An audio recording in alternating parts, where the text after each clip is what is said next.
आपण कालचा श्वास आज घेऊ शकत नाही, उद्याचा श्वास आज घेऊ शकत नाही. या क्षणी श्वास घेता आहात तो क्षणच फक्त असतो. तेव्हा तो म्हणला अरे असं सगळं करून माणूस लय सिरियस होऊन जातो आयुष्यात. असं जास्त गंभीर नाही व्हायचं, आपल्याला लाईफ मस्त लाईटली घेऊन जगायचं आहे. मला का इथेच का असंच का किती म्हणजे मी झगडतोय ना, मी माझ्या शरीराशी भांडण आहे. त्या भांडणामध्ये माझी मानसिक शक्ती खर्च होते. फिजिकल डिस्ट्रेस मधली माणसं are very unhappy with their body. वेदना आणि वेदनेमुळे निर्माण होणाऱ्या यातना या दोन वेगळ्या गोष्टी आहेत. माणसांची जे दुखणं आहे ते यातनेतनं निर्माण होतं, केवळ वेदनेतनं नाही. आणि नेहमी म्हणतात तुमची लाईफस्टाईल बदला, तर लाईफस्टाईल कशी बदलणार ना मी? कारण मी वाहत जात असतो, स्ट्रेसमध्ये मी वाहत जात असतो. जेव्हा मला कळतं की मी वाहत चाललो तेव्हा तरी थांबू शकतो. We are entangled. आपण या भावनेच्या खेळात एन्टँगल्ड असतो, गटांगळ्या खात असतो. मला जाणवत असेल की I am enjoying my talk, कारण मला वाटतं की या क्षणी मी इथे आहे, डॉक्टर मला विचारतायत, मी प्रश्नाची उत्तर देतोय, छान वाटतंय मला. माझं प्रेझेंट हे माझ्या फ्युचरच्या विचारामुळे स्पॉईल होतं. म्हणजे पुढचा विचार तो करू शकतो, पण तो पुढचा विचार करून विकास करतो तसं भकास पण करू शकतो ना. तो मला जाणवतो का की माझ्यात हे फरक पडतोय माझ्या आयुष्यामध्ये ह्या गोष्टींमध्ये आता हँडल करताना? म्हणाले की आम्ही दुःखाला ज्या प्रकारे रिॲक्ट करत होतो, ज्या प्रकारे दुःखाला सामोरे जात होतो, प्रतिसाद देत होतो, त्याच्यात आमूलाग्र बदल झाला. की मल्टी स्किलिंग हे मल्टीटास्किंग पेक्षा सोपं आहे. कारण का दृश्यम पिक्चर होता ना, त्यापासून मी शिकलोय असं बोलायचं. आता समजा मला हे शिकायचंय तर मी काय करू? पुस्तक वाचू, कोर्स लावू? आणि पुढचा प्रश्न सगळ्यांच्या मनात असतो की ह्याला किती वेळ लागेल? ओके. तुम्ही खूप माहिती गोळा करता पण प्रॅक्टिस करत नाही, त्यामुळे ते लोक म्हणतात हा मी वाचले, अरे वाचून काय होणार, आमटी खारट झाली, हे जजमेंट आहे. मला खारट लागलं हा माझा एक्सपिरियन्स आहे. तो पापुद्रा जातो, आपल्या मनावरचा लेअर जातो, तेव्हा तुम्हाला प्युअर एक्सपिरियन्स येतो. तुम्हाला काय जाणवतं या गोष्टीचा, आणि तुम्हाला असं वाटतं की माझ्या सगळ्या आत्तापर्यंतच्या आयुष्याचा मी एकदा विचार करायला लागतो, किती जजमेंटल होतो, कसा होतो. आणि मग आपण अरे रे वाईट झालं, असं मी करायला नको होतं. नाही, पण तुलाच का झालं, तुझे जीन्स असे कसे आहेत खरे. या पॉइंटला आपण थांबतो, मग आपण स्वीकारायला लागतो. पण ऍक्सेप्टन्स खूप महत्वाचं आहे, आणि त्याला आणखी एक शब्द मी जोडतो, it must be radical acceptance. Hesitant काय करणार, नशिबात आहे म्हणून भोगावं लागतं, is not acceptance. Is not acceptance. तो स्वीकार नाहीये, तो धिक्कार आहे. आपण जे म्हणतो की हो आहे खरंच, शांतपणे, त्याच्यात रॅडिकल ऍक्सेप्टन्स आहे. Mindfulness is an idea, is an experience. Present moment मध्ये आपण नाही जगत ना, तो प्रेझेंट मोमेंटचा अनुभव आपल्याला घ्यावा लागतो.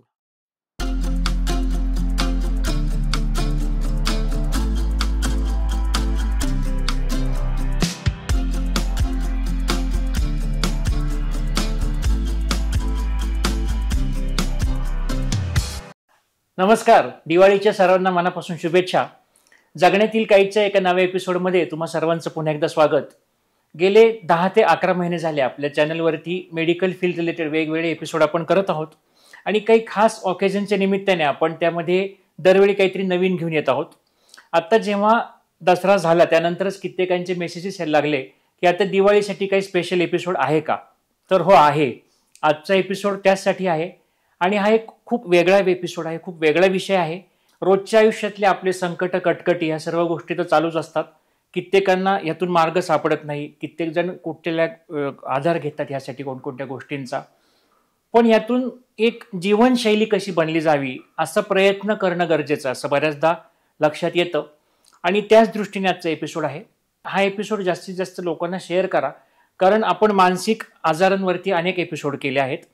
प्रिव्हेन्शन आणि ट्रीटमेंट असे 2 भाग असतात. त्यामध्ये बऱ्याचदा ट्रीटमेंट ह्या पार्टविषयी आपण बऱ्याचदा बोललो. मानसिक आजाराचं सुद्धा प्रिव्हेन्शन करता येऊ शकतं का, असा कदाचित आजच्या एपिसोडचा थोडासा प्रयत्न आमच्या ह्या दृष्टीने असेल. तर आजच्या आपल्या दिवाळी स्पेशल एपिसोडसाठी गेस्ट पण तितके स्पेशल आहेत आपले.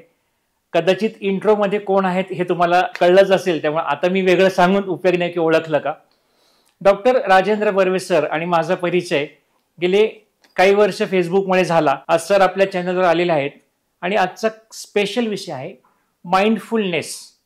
कदाचित हा शब्द ओळखीचा असेल किंवा नसेल तरी आपल्याला एपिसोडच्या शेवटी नक्कीच याची एक आयडिया येईल. तर आता आपण सरांना भेटूया.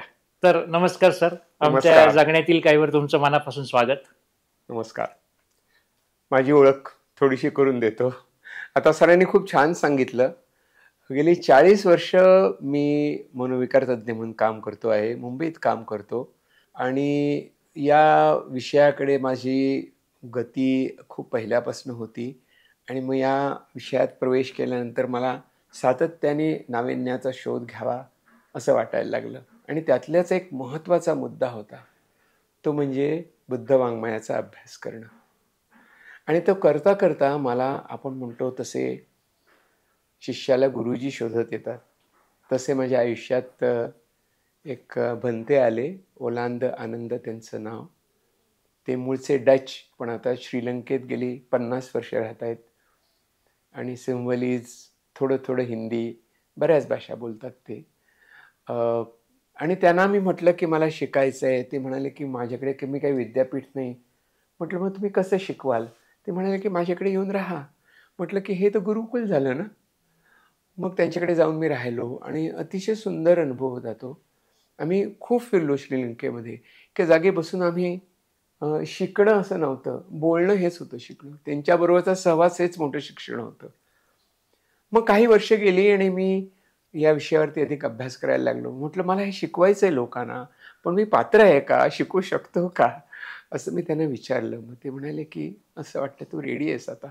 मग त्यांनी माझी एक छोटीशी परीक्षा घेतली. मेडिटेशन क्लासमध्ये त्यांच्या मला बोलायला सांगितलं आणि मग ते म्हणाले की शिकव. ती पहाट होती चेन्नईची. चेन्नईला कृष्णमूर्ती सेंटरमध्ये आम्ही होतो आणि तिथे पहाटे त्यांना लवकर जायचं होतं. त्यांनी मला रात्री सांगितलेलं नव्हतं की तू शिकू शकतोस म्हणून.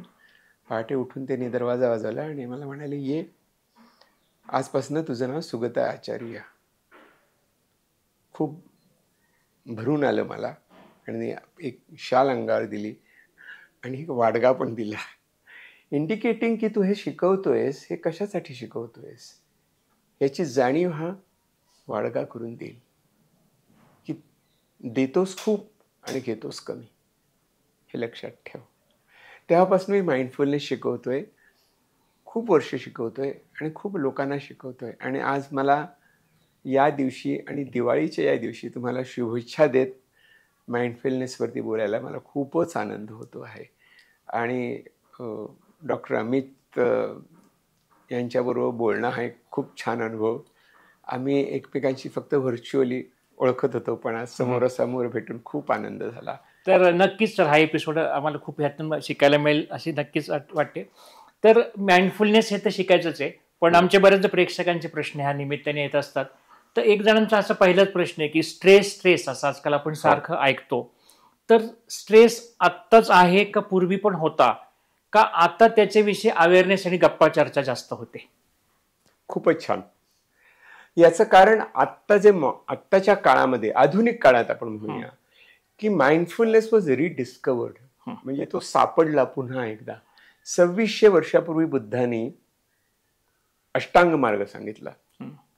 4 आर्य सत्य, त्यातलं हे 4थं सत्य आणि ते 8 स्टेप्स आहेत असं आपण म्हणू शकतो.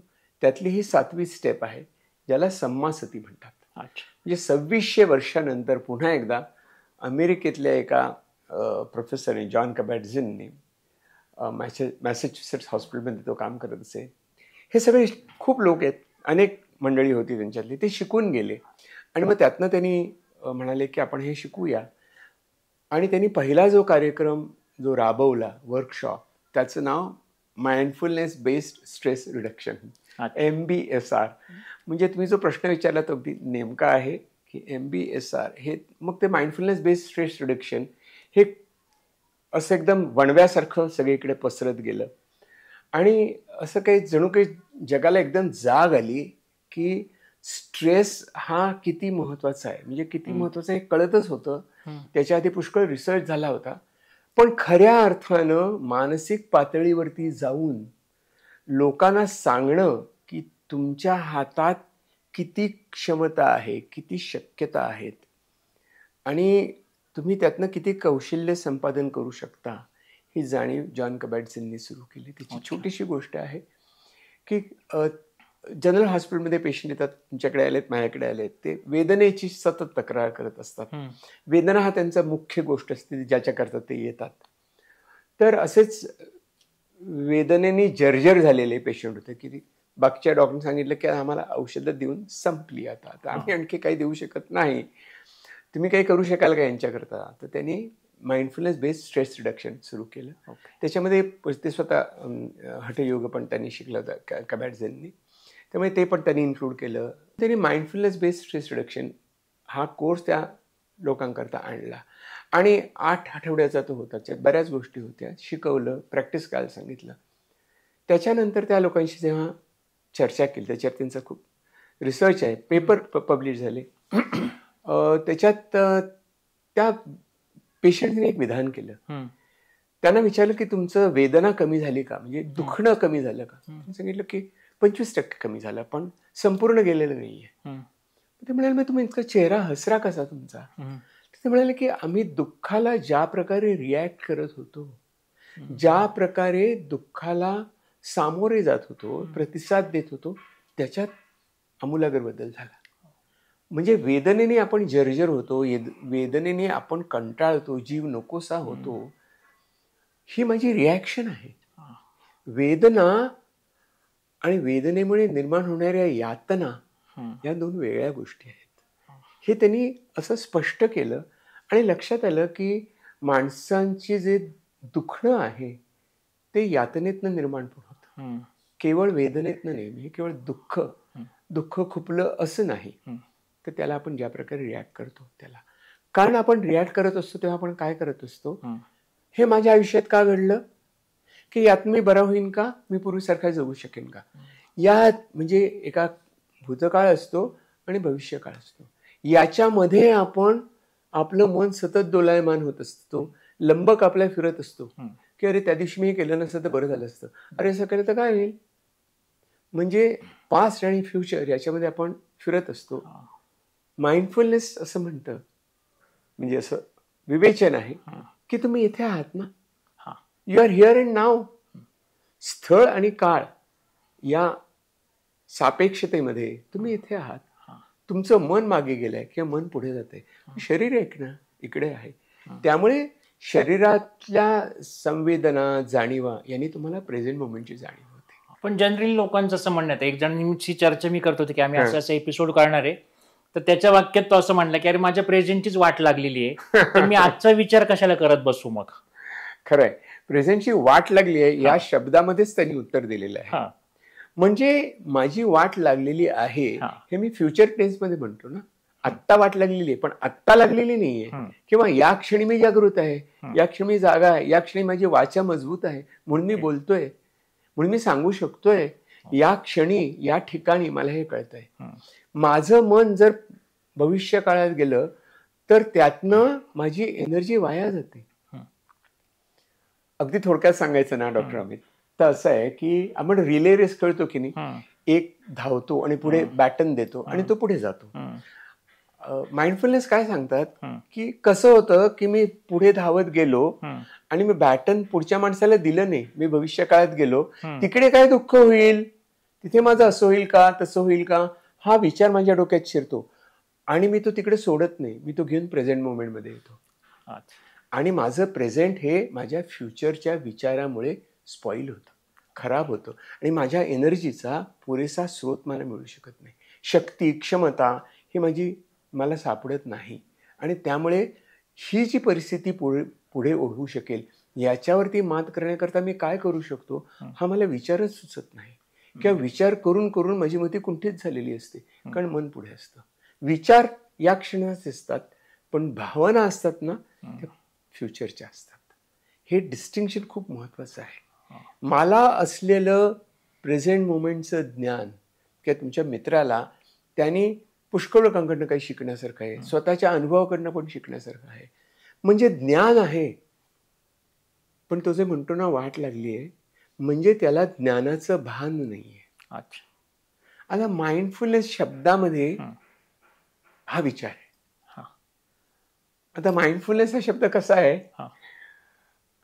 सम्मा सती असा मगाशी मी उल्लेख केला, सम्मा सती. तर सम्मा हा शब्द खूप महत्वाचा आहे. बुद्धाने असे सम्मा सांगितले, सम्मा वाचा, सम्मा संभाषण, सगळं सांगितलं, सम्मा व्यवहार असं सगळं सांगितलं.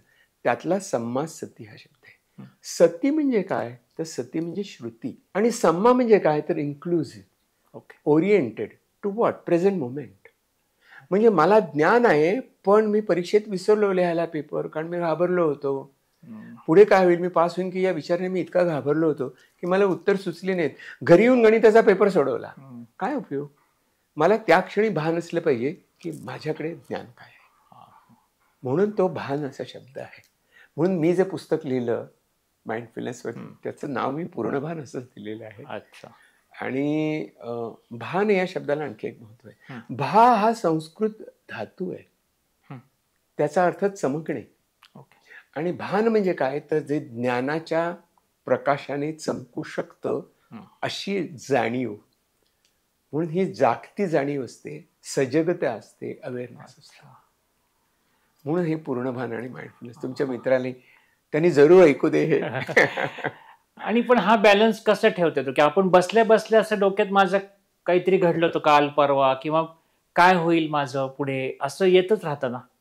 अगदी खरं आहे. असं येतच राहतं आणि येतच राहणार. कारण माणसाचा स्वभाव आहे तो. कारण माणसाच्याकडे सगळ्यात महत्वाची गोष्ट कोणती आहे, तर त्याला ज्ञान मिळवणं आणि प्रश्न सोडवणं. पुढच्या भविष्यात काय घडू शकेल याचा प्रश्न मी आज सोडवतो. म्हणून आपण घरं बांधली, स्पेसशिप केली, टेलिव्हिजन आता आपण करतोय, ते सगळं त्याच्यावर अवलंबून आहे. म्हणजे पुढचा विचार तो करू शकतो, पण तो पुढचा विचार करून विकास करतो, तसं भकास पण करू शकतो ना. तर हे न करता मी या प्रेझेंट मोमेंटमध्ये राहिलं, म्हणजे कितीही जरी सायंटिस्ट असला तरी तो ज्या क्षणी करत असतो तिकडे त्याची पूर्ण शक्ती, त्याचं लक्ष केंद्रित असलं पाहिजे. म्हणून तो या रीतीने या गोष्टीचा अभ्यास करत असतो.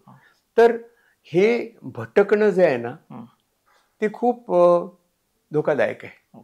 कारण त्या क्षणी मी जेव्हा भटकत असतो तेव्हा दोन गोष्टी घडतात डॉक्टर. एक म्हणजे मी फ्युचरमध्ये जाऊन खूप कधी कधी छान दिवास्वप्न बघतो, वा असं होईल तसं होईल, काय ते मुंगिरालाल के हसीन सपने असं आपण बघू शकतो. पण त्याला ना एक किनार असते, हे मी फक्त कल्पना करतोय, प्रत्यक्षात असं नाहीये. म्हणजे मी खूप आनंदात असलो तरी त्या आनंदाला मध्ये एक सूक्ष्म किनार असते, हे संपणार आहे. या जाणीवेने आपण अस्वस्थ होतो, जुन्या आठवणींनी पण अस्वस्थ होतो, फ्युचर जे खूप आनंदाचं आहे त्यांनी सुद्धा आपण अस्वस्थ होऊ शकतो. म्हणून भरकटणारं मन आपण स्थिर करायचं. कशात स्थिर करायचं? अवकाशात इथे आणि काळाच्या संदर्भात या क्षणी. अच्छा. तर हे म्हणून त्याला माइंडफुलनेसची डेफिनेशन पण हिअर अँड नाव. आता इतक्या प्रकारच्या व्याख्याच्या केलेल्या आहेत, पण जॉन कबॅट्झनी म्हटलं की केवळ हिअर अँड नाव असून चालत नाही. तर जेव्हा आपण पास्ट किंवा फ्युचरमध्ये जातो तेव्हा आपण काय करत असतो, तर आपण जजमेंट करत असतो. आपल्याला मेडिकल सायन्समध्ये शिकवतात, you are diagnosing, you are not judging. Non judgemental असलं पाहिजे. त्याला हात रेव झालाय असं कधी नाही म्हणायचं, हा रोग त्याला झालेला आहे. म्हणजे त्या रोगाचं निदान करतो, माणसाचं नाही करत. हे नॉन जजमेंटॅलिटी हा एक अत्यंत महत्वाचा भाग आहे. याचं भान आपल्याला ठेवायचं असतं. म्हणून तो पूर्ण भानामध्ये ह्या नॉन जजमेंटॅलिटीचं, नॉन क्रिटिकल असण्याचं, कारण सतत टीका करत असतो स्वतःवर, आणखी कोणावरती, काळावरती, माणसांवरती. तसं न करता या क्षणाचा आपण अनुभव घेऊ शकतो. एक छोटासा एक्सपेरिमेंट केला होता जेव्हा आयफोन नवीन आले, काही वर्ष झाली आता त्याला. तेव्हा त्यांनी काय केलं, रॅन्डमली हजारो लोकांना 3 प्रश्न पाठवले. तुम्ही काय करताय, तुम्ही जे करताय त्याच्यात तुमचं मन गुंतलेलं आहे का, आणि तुम्ही आनंदात आहात का. साधे प्रश्न होते. लोकांनी पाहिजे तर उत्तर द्यायची नाही द्यायची, ते सगळं कॉन्फिडेन्शियलिटी वगैरे. आणि ऑप्शन दिली होती की तुम्ही काय करताय, मी गाडी चालवतो, मी लेक्चर देतो, मी बोलतोय वगैरे वगैरे. लोकांनी ती काही आपली कॉमेंट्स पण वापरल्या, कारण सांगते मी मैत्रिणीवर माझी मजा चालली आहे. अरे मग तो का बघितलास, पहिला प्रश्न. मग त्याचं उत्तर असं होतं की मी हे करतोय पण माझं मन या गोष्टीत गुंतलेलं नाही. आणि 50% लोकांनी सांगितलं, आता ते वाढलेलंच आहे कारण तेव्हा असे सोशल मीडिया पण नव्हते, तर आपलं मन भरकटत असतं ना आणि we are not happy with that. मला दुसराही मुद्दा सुचला की मध्ये मी वाचलं की मल्टीटास्किंग जे आपण करतो त्याचं काय होतं त्याच्यामुळे एक्झॅक्टली. मल्टीटास्किंग काय आहे की एक गोष्ट आपण विसरतो. There is something called multitasking आणि मल्टी स्किलिंग. आता तुम्ही यू आर स्किल्ड, तुम्ही सर्जन आहात, you are skilled in your work, पण यू आर स्किल्ड नाव या भूमिकेतनं पण तुम्ही स्किल्ड आहात. मी पण स्किल्ड आहे, पण या क्षणी मी एकच स्किल वापरतोय ना, मी डायग्नोसिस करत नाहीये. मल्टीटास्किंग मध्ये एकाच वेळेला अनेक गोष्टी आपण करू शकत असतो अशी माणसं फार थोडी असतात. अष्टावधाने पण त्याला म्हणतो, रेअर असतं ते. कारण काय आहे की विंडोने आपल्याला शिकवलंय, तुम्ही 7 विंडो उघडल्यात ना तरी एका वेळेला एकाच विंडोत काम करता, दुसऱ्या विंडोत जाऊ शकत नाही. तसं तुम्ही इथे असता, या क्षणी असता, तेव्हा एकच टास्क करत असता.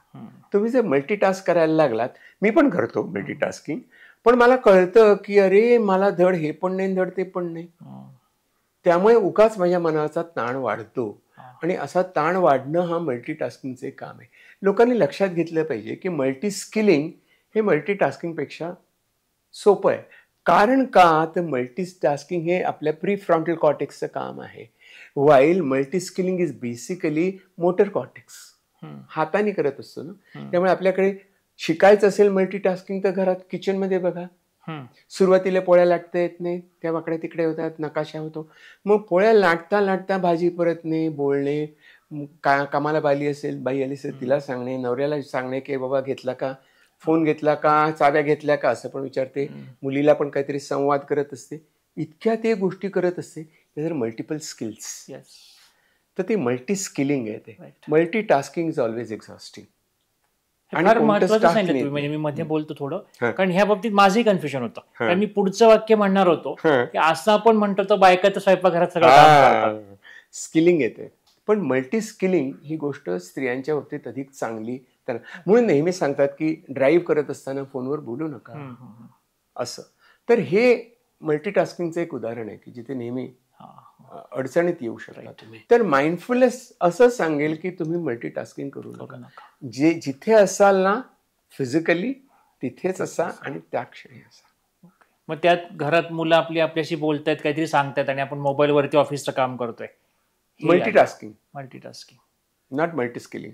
कारण तुम्ही जे करत असताना त्याला काहीतरी लागतं, डोकं, तुमचं ध्यान द्यावं लागतं तुम्हाला.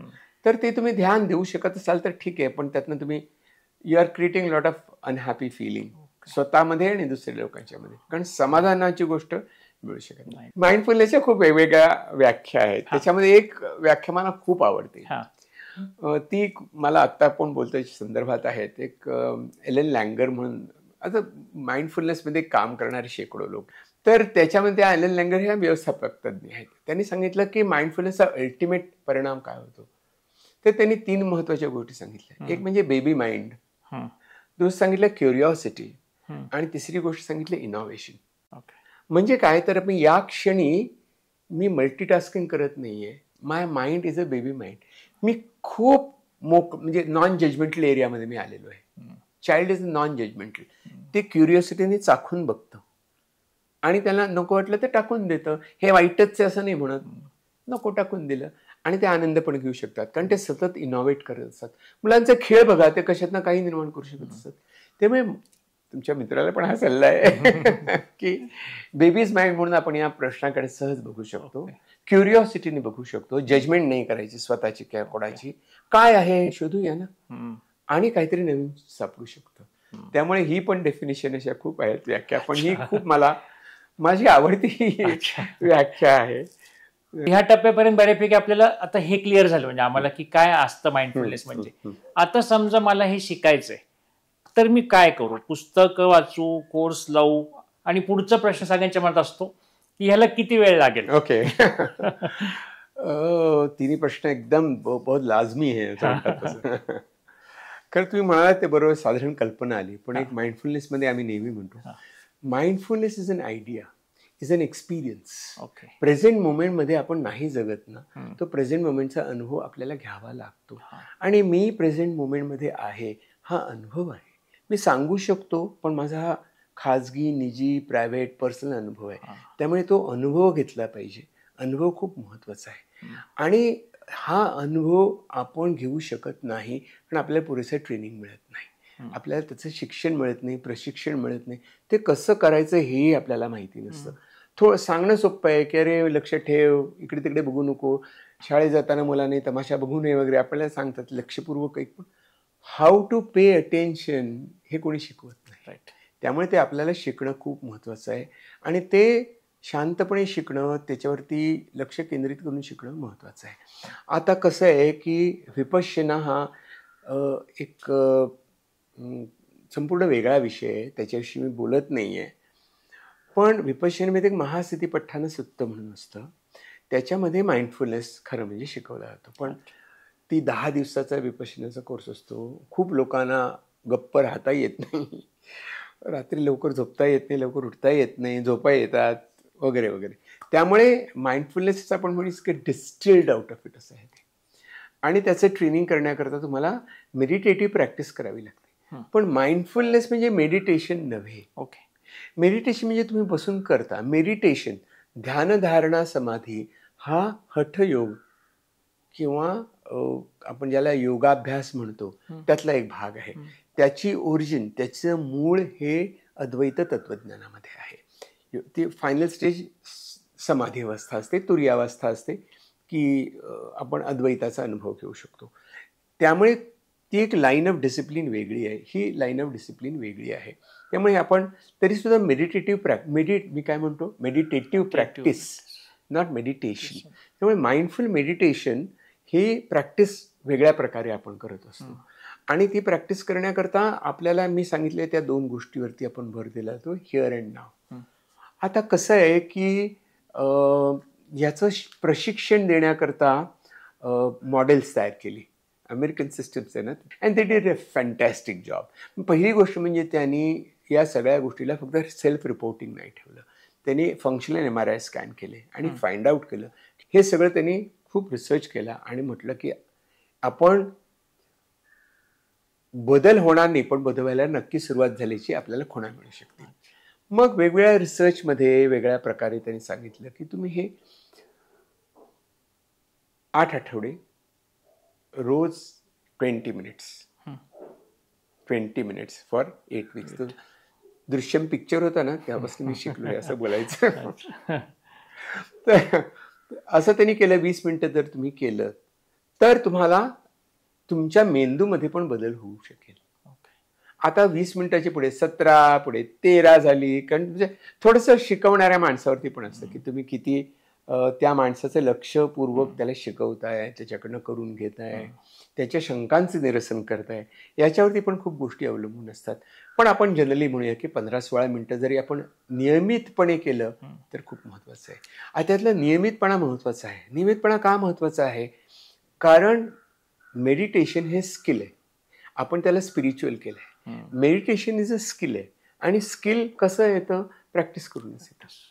तुम्हाला पण पहिले आर्टरी फोर्सेस पकडताना हात थरथरले आपले, तर आता काही नाही होत, आपण डोळे मिटून करू शकतो ना.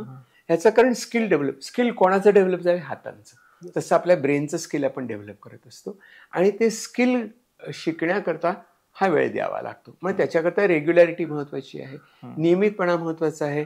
मग मी ते इथेच बसून करू का, तिथे बसून करू का, वगैरे वगैरे गोष्टी येऊ शकतात. तुम्ही कन्व्हिनियंटली सांगा, एका जागी बसा, स्थिर बसा आणि तुम्ही प्रॅक्टिस करू शकाल.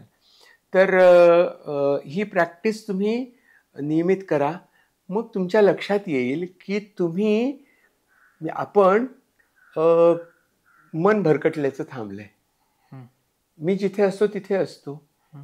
नकळे तुमच्या चेहऱ्यात फरक पडतो. कारण जेव्हा तुम्ही पुढचा विचार करत असता तुमच्या चेहऱ्याचा दिसतो तो. पास्टमध्ये असला तरी कोणी म्हणतो अरे काय हरवलास कशात, काय विचार करतोयस असं विचार. म्हणजे आपला चेहरा असतो तो रिफ्लेक्ट करत असतो तुमचे मेंटल स्टेट काय आहे, ह्याच्यात बदल होतो. तुमच्या वागण्यात बदल होतो. तुम्ही अधिक स्थिर होता, नॉन जजमेंटल होता. म्हणजे आपण हे काय वाईट आहे, अगदी साधी गोष्ट, मी साधं उदाहरण देतो. आपण म्हणतो आमटी खारट झाली हे जजमेंट आहे. मला खारट लागलं हा माझा एक्सपिरियन्स आहे. आपण म्हणतो एवढं म्हणजे जजमेंटॅलिटी कशी आहे आमटी किती मीठ घालायचं कळत नाही तुला. Is a judgemental critical statement. आमटी मला खारट लागते, सगळ्यांना कदाचित नसेल लागत. हे माझं ऑब्झर्वेशन आहे ना, माझा एक्सपिरियन्स आहे, तुम्ही सांगितलं. मी लोकांना हसू येतं उदाहरणाचं, पण त्यातलं अगदी क्लिअर कळतं की जजमेंटॅलिटी किती भिनलेली असते आपल्या ह्याच्यामध्ये. तर ते जेव्हा तुम्ही तो पापुद्रा जातो, आपल्या मनावरचा लेअर जातो, तेव्हा तुम्हाला प्युअर एक्सपिरियन्स येतो. तुम्हाला काय जाणवतं या गोष्टीचं, आणि ते रिफ्लेक्ट व्हायला लागतं तुमच्या बोलण्यातनं, वावरण्यातनं. आणि माइंडफुलनेसचं जे बुद्धाने सांगितलं, तो मार्ग सांगितला, म्हणजे काय तर माइंडफुलनेस हे स्किल आहे, पण माइंडफुलनेस इज बीइंग. माझं जगणं येते, माझ्या जगण्याचा तो माझी जीवन पद्धती येते, मी असा जगतो. म्हणून माइंडफुल इटिंग आहे. मी खाताना किती माइंडफुल आहे. आपल्याकडे आपण म्हणतो की खाताना लक्ष नाही आहे तुझं, पेपर वाचू नको, हे करू नको, ते करू नको, असं आपण म्हणतो. कमी खाण्यामध्ये लक्ष नसतं, म्हणजे खाण्याकडे लक्ष असतं असं नाही, तर मी त्या खाण्याचा संपूर्ण अनुभव घेत असतो. म्हणजे मी माइंडफुलनेस सुरुवातीला जॉन कबॅटझिननी लोकांना नुसता बेदाणा खायला लावून 15 मिनिटं सांगितलं, 15 मिनिटं तुम्हाला हा बेदाणा खायला. आम्ही बिस्किट वगैरे घेतो. तर तुला तू आयुष्यात पहिल्यांदा बिस्किट बघतोयस रे. आपण बिस्किट बघितलं की अख्खं तोंडात कोंबतो. तसं नाही करायचं. बघ ना, वास बघ, चव काय. बिस्किट म्हटलं की तोंडाला पाणी सुटतं, वास येतो त्याचा, त्याचं टेक्स्चर असतं, ते गुळगुळीत असतं, खरखरीत असतं, रवाळ असतं. हा सगळा अनुभव आहे. तुम्ही सगळा अनुभव घेता, त्या सगळ्या अनुभवाशी तुम्ही तादात्म्य पावता, तेव्हा तुम्ही ते अनुभवता. सो माइंडफुल इटिंग आहे, माइंडफुल वॉकिंग आहे. आपण चालत असताना, अगदी नेहमी चालत असताना आपण खूप विचार करतो, स्वाभाविक आहे. पण माइंडफुलनेस काय सांगतं की तुमचं शरीर आणि तुमचं मन हे एकत्र राहू दे ना.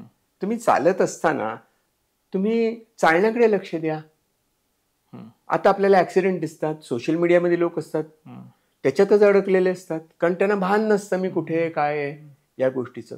सो तुम्ही चालत असताना तुमच्या शरीराशी त्याचा ताळमेळ जोडून घ्या. तर मी कसं शिकवतो, मी सांगतो की चालताना पाय उचलतो, काही अगदी क्षणार्धापुरता तो वरती असतो, नंतर आपण खाली ठेवतो.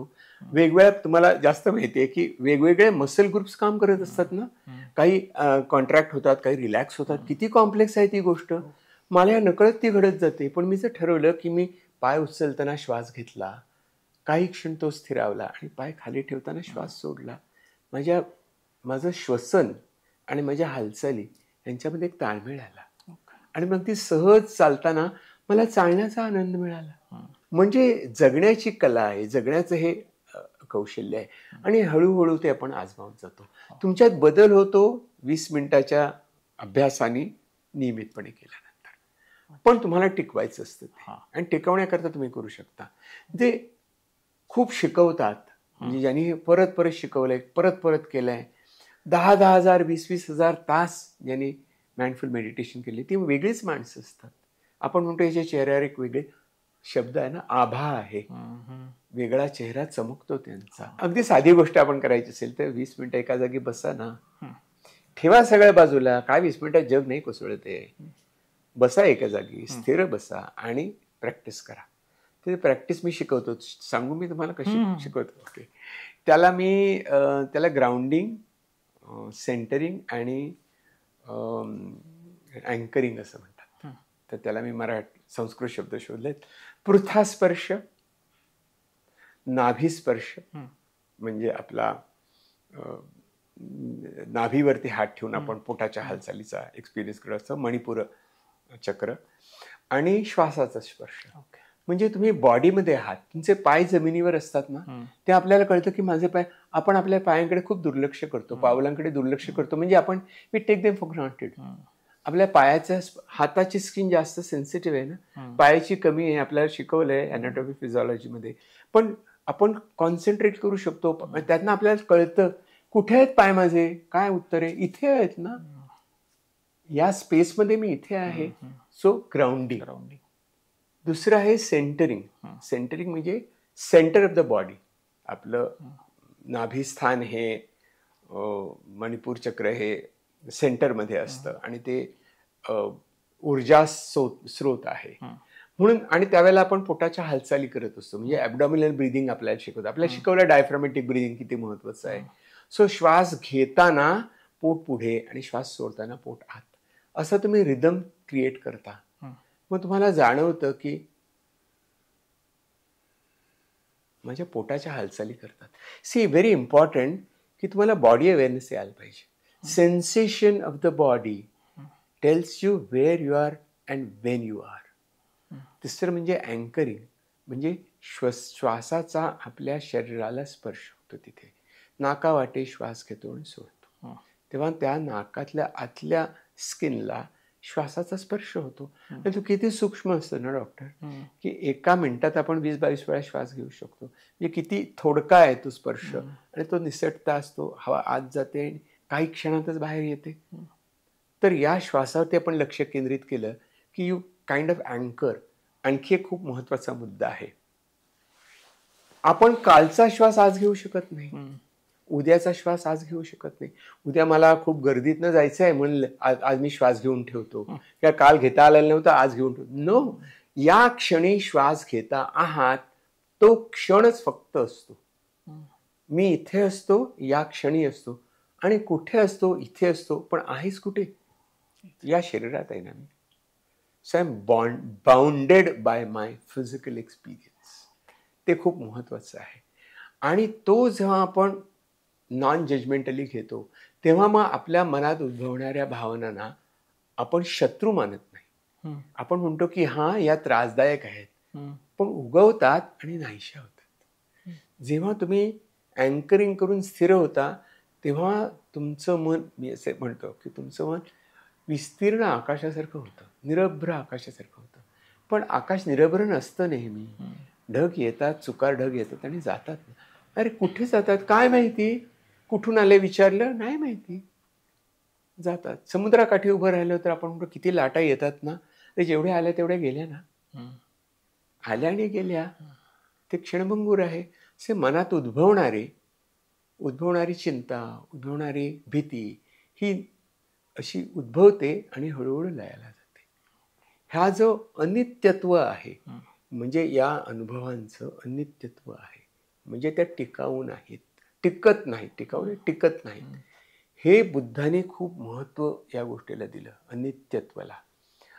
पालीमध्ये त्याला अनिच्छ म्हणतात. म्हणजे विपश्यना केली तर गुरुजी एवढं तसं अनिच्छ, बी अवेअर की हे येतं आणि जात आहे.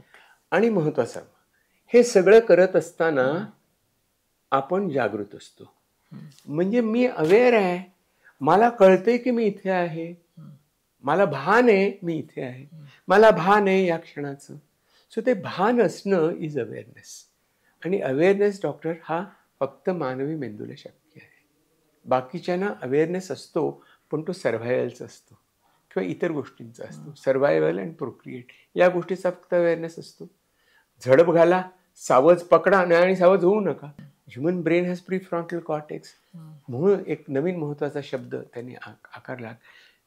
Mindfulness is not about awareness, mindfulness is about Meta awareness, awareness of awareness. म्हणून आम्ही म्हणतो की मी जागृत आहे. हो मी जागृत आहे, पण आम्ही ग्राउंडिंग आणि करत सांगताना मी जागृत आहे आणि मला माहिती मी जागृत आहे. I am aware, not only I am aware, I am aware that I am aware.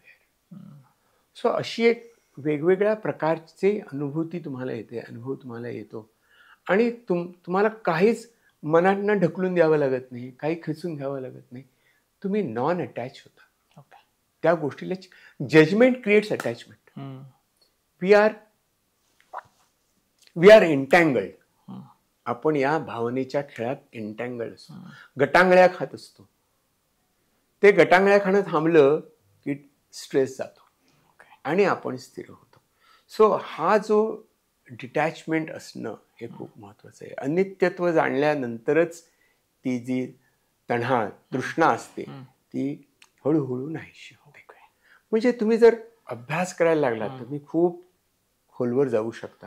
आणि तुम्हाला असं वाटतं की माझ्या सगळ्या आत्तापर्यंतच्या आयुष्याचा मी एकदा विचार करायला लागतो किती जजमेंटल होतो, कसा होतो. आणि मग आपण अरे रे वाईट झालं, असं मी करायला नको होतं. नाही, इट इज पास्ट. आत्ता मी ते जगतोय ना, ते जगायचे कारण नाही आहे ते.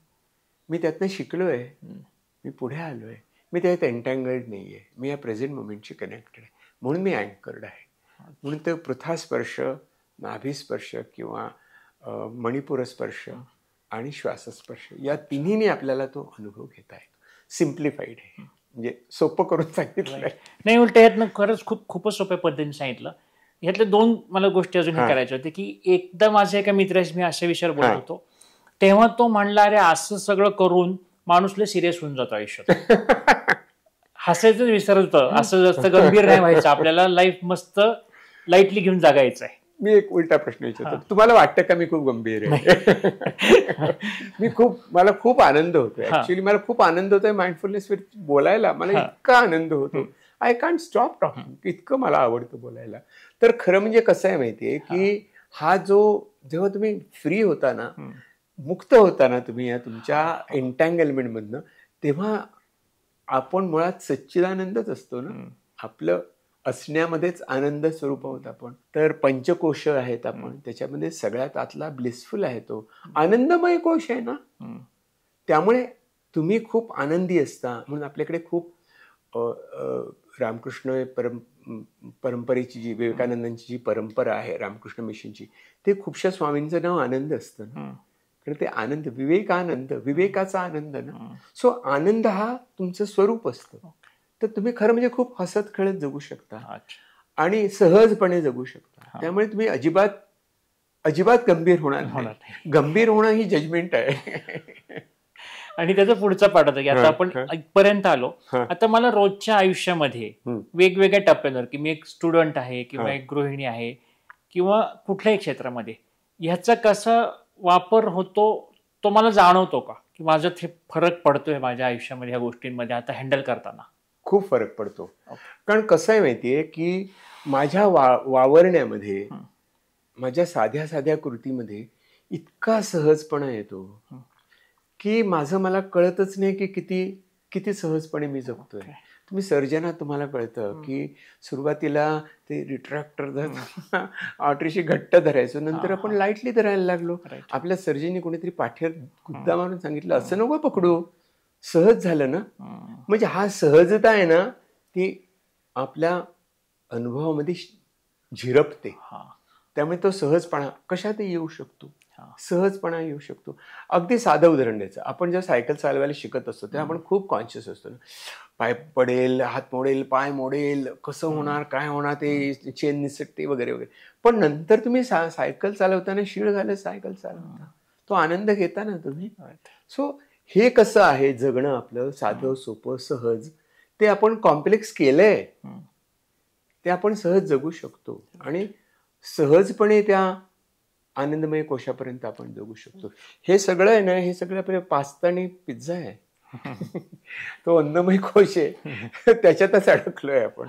त्या ब्लिसफुल स्टेट पर्यंत आपण जात नाही. त्यामुळे तुम्ही कोणीही असा ना, मी सांगितलं मगाशी 5 ब्रिटिश सरकारने शोधून काढले की कोणाकोणाला वापर करू शकेल शिक्षणामध्ये. कारण सगळ्या शिक्षकांची तयारी हीच म्हणणं असतं, लक्षपूर्वक आहे का, खिडकीतनं बाहेर बघू नको, इकडे लक्ष नसतं तुमचं.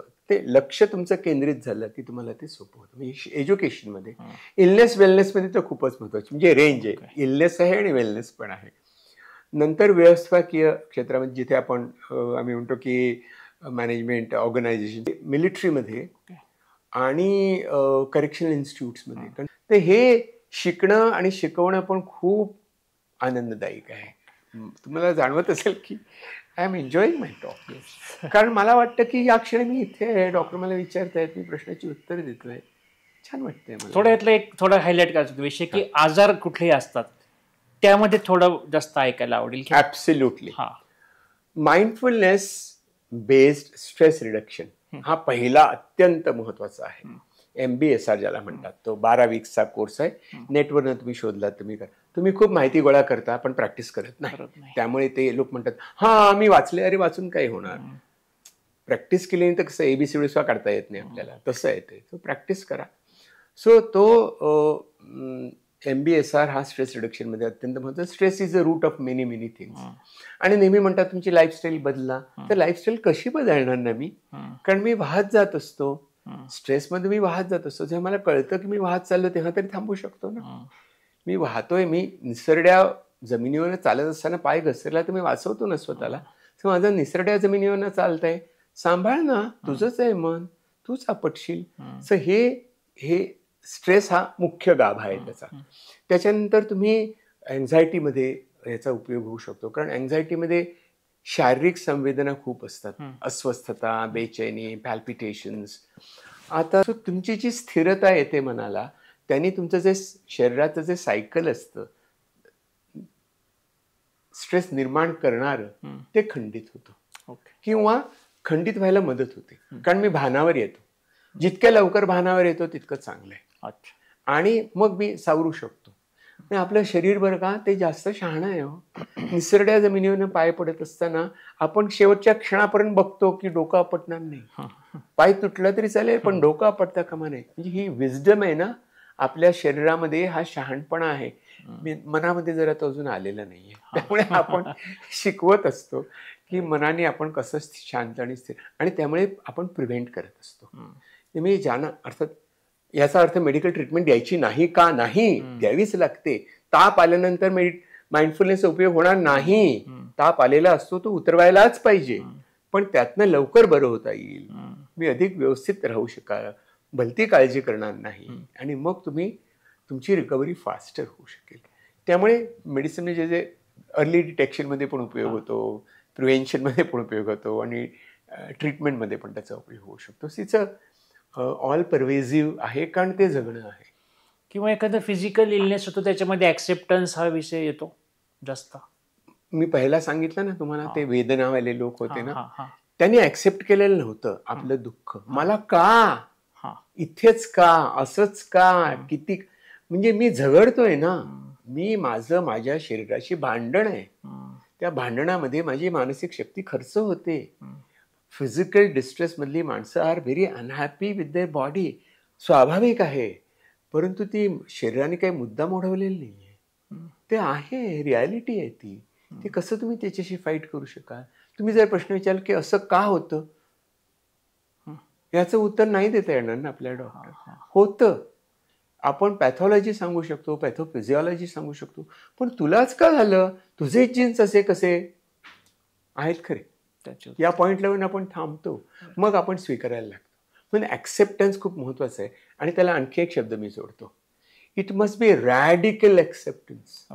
हेजिटंट, काय करणार, नशिबात आहे म्हणून भोगावं लागतं, is not acceptance. Is not acceptance. तो स्वीकार नाहीये, तो धिक्कार आहे. आपण जे म्हणतो की हो आहे खरं, असं शांतपणे म्हणतो, त्याच्यात रॅडिकल ऍक्सेप्टन्स आहे. Radical acceptance is non judgemental acceptance. म्हणजे संपूर्णपणे मी आहे तसा, हे माझं शरीर आहे, हे माझं जगणं आहे. म्हणजे त्यात बदल करायचा नाही असं नाहीये, पण जर मी स्वीकारलं नाही तर ते बदल कसा करू? आम्ही म्हणतो की accept first. Wien you accept, that's a first step of loving. आणि ज्यांच्यावरती आपण प्रेम करतो त्यांची काळजी घेतो ना. So when you accept your body, you love your body, and you care for your body, care for your mind, अशी ती आपोआप उलगडणारी गोष्ट आहे. किंवा आता बोलता बोलता मला सुचलं असं की आता आपल्याला ही जाणीव होणं आणि आपण त्या बाबतीत विचार तसं करणं, हे एका स्टेजला माणूस अट्टहासी होऊ शकतो का, की समोरच्यांचा मग विचार न करता मला पाहिजे तेच मी जगणार? खरं म्हणजे ते त्यांना काही कळलेलं नसतं असं माझं मत आहे. अच्छा. कारण प्रत्येकाची समज शक्ती आणि त्या मुद्द्यापर्यंत येण्याची क्षमता प्रत्येकाची वेगळी असते. प्रत्येकाची मनातली कळी कधी उमलेल आणि कधी ती ज्ञानप्राप्ती होईल, कधी समज येईल, अच्छा, हे प्रत्येकाची पिंडे पिंडे मतिर्भिन्ना अशी असते. त्यामुळे मला कळलंय म्हणजे तू मूर्ख आहेस असा अर्थ होत नाही ना. मला थोडंसं कळलंय, थोडंसंच कळलंय, त्याने मी शांत झालोय. तुला ऐकायचंय का, शिकायचंय तर मी सांगतो, अशी वृत्ती असते ना. म्हणजे सांग ना मला, असं म्हणतात. ऐक मी काय सांगतो ते, मी म्हणतो ते बरोबर आहे, तुझं चूक आहे, माझं बरोबर तुझं चूक, ही जजमेंटॅलिटी आहे ना, ओके. ती जशी जशी विरायला लागेल तसं तसं आपण ऐकून घेतो ना, हा हा. तसं तसं आपण एक माइंडफुलनेस एक छोटंसं चुलत भावंड आहे त्याला कम्पॅशनेट कम्युनिकेशन असं म्हणतात. Okay. It's non as non violent communication. आपण एखादा पॉडकास्ट करूया त्याच्यावर नॉन व्हायलंट कम्युनिकेशनवरती. त्याच्यामध्ये ह्या सगळ्या गोष्टी येतात की अच्छा. हटवादीपणा, अच्छा. मी I am passing judgement on people. तसं मी नॉन जजमेंटॅलिटी आहे. तुम्हाला ठाऊक नाही का, ऐकायचं आहे असं सांगू, हां सांगतो. अच्छा. म्हणजे माझं सगळं बरोबर आहे असं नाही आहे, पण सगळं तुमचं चूक आहे असंही म्हणत नाही मी. नाहीये. तर माइंडफुलनेस एक अत्यंत महत्वाचा अनुभव आहे, तो म्हणजे कंपॅशन. हं. दुसऱ्याला समजणं. कंपॅशन म्हणजे दया नव्हे. हं. तर ही जी कंपॅशन आहे ना, is a very important part, जी पटकन सांगितली जात नाही. हिअर अँड नाऊ बोललं जातं, पण it is a compassionate here and now. I am compassionate. नाहीतर हिअर अँड नाऊ मध्ये तो स्नायपर पण असतो, जो नेम धरून बसलेला असतो, तो पण तिथे असतो आणि लक्ष असतं, ते श्वास रोखून धरलेला असतो त्यांनी, पण he is not compassionate. Right. This was compassionate experience. Right. So हा जो सहजपणा आहे ना, तो सहजपणा माइंडफुलनेस मध्ये आहे. आणि दिवाळी करता तो खूप छान आहे असं वाटतं, कारण आपले सगळे सण हे खूप एकमेकांना जवळ ओढणारे असतात, प्रेमाने जवळ ओढणारे असतात. सगळ्या सणामध्ये सेलिब्रेशन आहे खऱ्या अर्थाचं, की वी आर हिअर, आपण बरोबर आहोत, काय होतंय ते होतच असतं. सो हा इतका आपल्या अंगात भिनलेला असं हे सेलिब्रेशन आहे जगण्याचं. ते mindfulness is a tool with which you create it. ह्याच नोटवरती उलट आपण दिवाळीच्या ह्या एपिसोडचा समारोप करतोय, तर सर्वात शेवटी एक टेक अवे मेसेज म्हणून आमच्या सर्व प्रेक्षकांना काय सांगता येईल? मी एक छोटीशी कविता आहे Okay. ती वाचतो, माझ्या पुस्तकातलीच आहे, म्हणजे ऍक्च्युली एका पात्राच्या तोंडी आहे, पण अर्थातच मीच लिहिलेली आहे. माइंडफुलनेस माझं पुस्तक आहे, पूर्ण भान म्हणून. त्याच्यात मी एक, तुम्ही मगाशी म्हणाल ना स्वतःचा शोध, तसा तो स्वतःचा शोध आहे.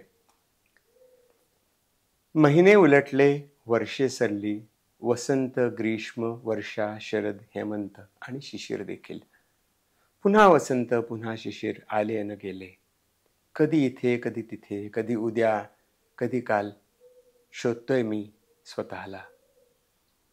कधी शेतात, कधी नगरात, कधी बंगल्यात, बगीच्यात, खरट्यात, मित्रांच्या गरड्यात, आप्तेष्टांच्या घोळक्यात, कधी धुंद तिमिरात, कधी लख्ख प्रकाशात, शोधतो मी स्वतःला.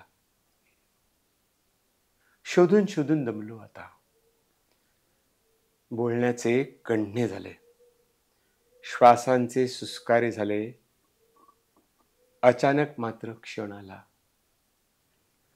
स्वस्थ जलाशयाच्या नितळ आरशात दिसलो माझा मी मला. क्षणकालच, तरी हुंकाराचा तरंग उमटला आणि बुद्धाचे स्मित तरळले. शोधणे संपले. सारेच रे अनित्य, गवसले अंतिम सत्य आणि मन प्रसन्न झाले. तर ह्याच आता या कवितेवरती आपण हा समारोप करूया आणि आमच्या सर्व चॅनेलतर्फे तुमचे पुन्हा एकदा धन्यवाद.